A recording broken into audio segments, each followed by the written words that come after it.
दोस्तों नमस्कार, स्वागत है आपका 4 PM पर। मैं हूं आपके साथ अदिति। वोटिंग से पहले टीएमसी के 500 कार्यकर्ता गिरफ्तार। चीफ इलेक्टोरल ऑफिसर के दफ्तर पहुंची टीएमसी की टीम।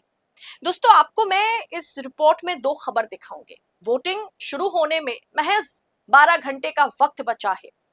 कल सुबह सुबह वोटिंग शुरू हो जाएगा और उससे ठीक पहले पश्चिम बंगाल से ऐसी दो खबरें आ रही है जिसने पश्चिम बंगाल की राजनीति में भूचाल ला दिया है। दरअसल वोटिंग से पहले बड़ा एक्शन लिया गया है। टीएमसी के 500 कार्यकर्ता गिरफ्तार हुए हैं और उधर बंगाल में बवाल मच गया है।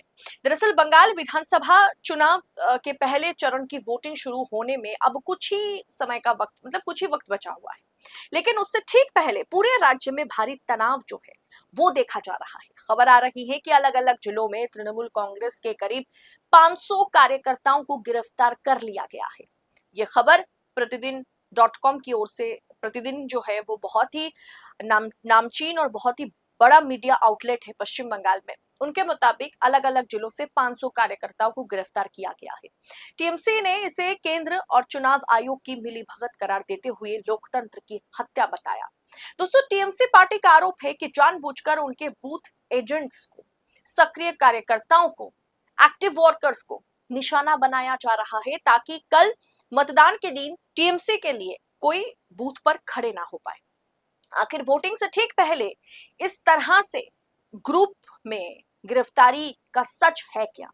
दरअसल आधी रात को पुलिस का एक्शन, जैसे जैसे मतदान की घड़ी जो है करीब आ रही है, बंगाल की सड़कों पर हलचल तेज हो गई है। आप सीआरपीएफ हो, इसके अलावा जितनी भी तमाम फोर्सेस हैं जो बॉर्डर्स पर नहीं, जो इंटरनल काम करती है, ऐसी जो फोर्सेस हैं, सबको बुलाया गया है। पश्चिम बंगाल में इस वक्त की जो स्थिति है वो कश्मीर से कम नहीं है। दोस्तों टीएमसी सूत्रों के अनुसार पुलिस और केंद्रीय बलों ने कल रात से ही छापेमारी शुरू कर दी थी।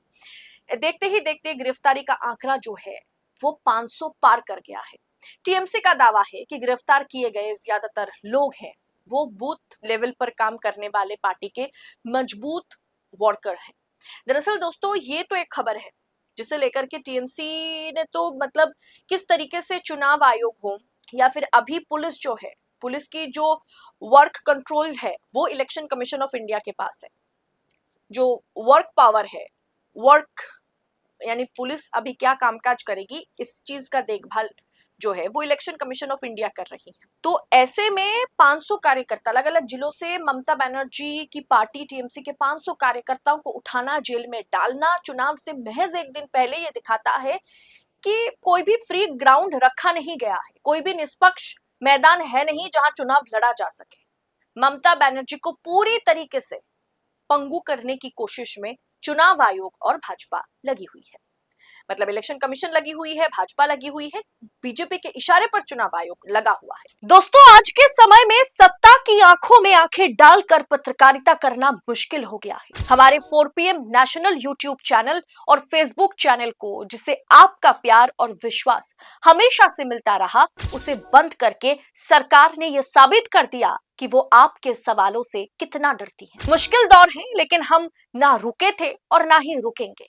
हम सच के लिए हमेशा लड़ते रहेंगे। ऐसे में 4 PM उत्तर प्रदेश यानी 4 PM यूपी को ज्यादा से ज्यादा ज्वाइन करें और स्वतंत्र पत्रकारिता को जिंदा रखने के लिए जितना हो सके उतना हमारा आर्थिक सहयोग करें। आपके सहयोग से ये जंग हम जीत कर रहेंगे। खैर इसके अलावा जो है, जहां मैंने कहा कि टीएमसी की पूरी टीम, प्रतिनिधि मंडल आज चीफ इलेक्टोरल ऑफिसर के ऑफिस का घेराव किया है। जो दूसरी खबर है उसमें यह है कि 7 लाख वोटर, जिसके बारे में मैंने सुबह आपको खबर में दिखाया था कि 7 लाख वोटर बाहर और अब कार्यकर्ताओं की गिरफ्तारी, इसे लेकर के सियासी गलियारों में चर्चा तेज है। जहां एक तरफ 7 लाख योग्य मतदाताओं के नाम वोटर लिस्ट से नहीं जुड़े गए, वहीं ये 500 कार्यकर्ताओं की गिरफ्तारी ने चुनाव आयोग की निष्पक्षता पर गंभीर सवाल खड़ा कर दिया है, जिस पर टीएमसी प्रवक्ता इसी मुद्दे पर बात करने के लिए कि ये 7 लाख में से आपने सिर्फ 139 लोगों को वोटर लिस्ट में शामिल किया, इसे भी करने की क्या जरूरत थी? 7 लाख में से आपने 650 के आसपास की दस्तावेज की स्क्रूटिनी करी, उसमें 511 को आपने डिलीट करवा दिया, हटा दिया वोटर लिस्ट से, पहले खारिज कर दिया और 139 को आपने वोटर लिस्ट में शामिल किया। क्या फायदा इसका?